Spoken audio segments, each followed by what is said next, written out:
Hey everyone, Matt's Mox here, and welcome to another short series where I look at the models of Lackawanna stuff I make. And today is our first episode, which is the Lackawanna 440 Camelback. This started out as a Athearn Roundhouse, which is formerly an MDC 440, and I modified it to make it a Lackawanna one because, I modeled the DL&W, not what this was, Chicago Northwestern, even though technically it didn't even match a Chicago Northwestern engine. But, yeah, so we're going to take a quick look around. I'll tell you a little about how I built it and things I did to modify it. Obviously, the easiest thing was the tender. All I did was take off the cutoff section at the end of the cab, and I glued it down on there. And now it looks pretty good. Of course, I painted over the other stuff. But Lackawanna 952, this is the preserved camel over in St. Louis. I have seen it in person, up close, in fact, very close. And, just a really nice engine IRL.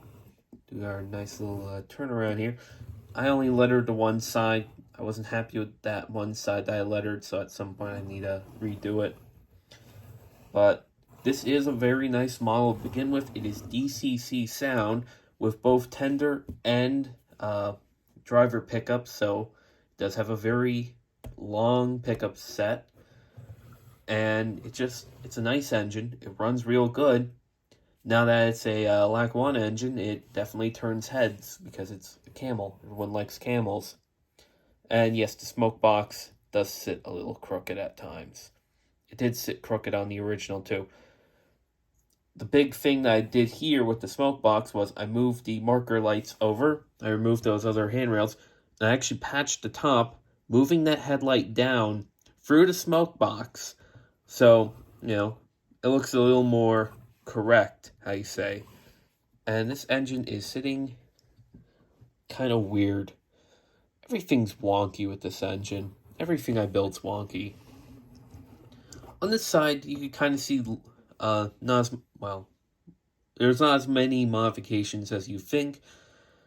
The cab is the original cab, but I added boarding over it, so it looks like the flat metal cab on the real one. Of course, added these nice bent metal pipes that are glued on. I put a new roof over it because I couldn't remove the old dome. Now, there should be two domes in the front, but again, really hard to modify these engines. So there's only one, but that's fine. They kind of looked like that at certain parts of time. These engines were very inconsistent. Of course, we got the walkway here that I scratch built. Got the other dome, the moved dynamo. This whole back head section is custom built up around it and cut the shape. So you can actually see the original back head is still on here. It just kind of hangs out there. But it does give it a little more detail in the back. Of course, the Lackawanna had the full side cover for the firemen in the, on these engines. This should be a little taller, but that's all right. And the Lackawanna also had canvases that would come across the whole way. So again, if you were a fireman here, you were pretty well protected. There was windows in here, but I didn't model that. Technically, through the handrail is also the talking hole. To make the cab fit on top, I did have to shave a little into it and remove part of the roof. So then the dome went in, and since the roof shape needed to change anyways, the dome helped, and I just made the rest of it kind of level to fit it. Added the vent, and of course, I built this up by using a combination of styrene and basswood to kind of get the shape, or at least a rough shape, and then I layered heavy cardstock on top of that, thus to get the final shaping. Now, it's not my greatest build. I've built many great things, but I'm very happy with how this has turned out for my first Camelback in a very long time.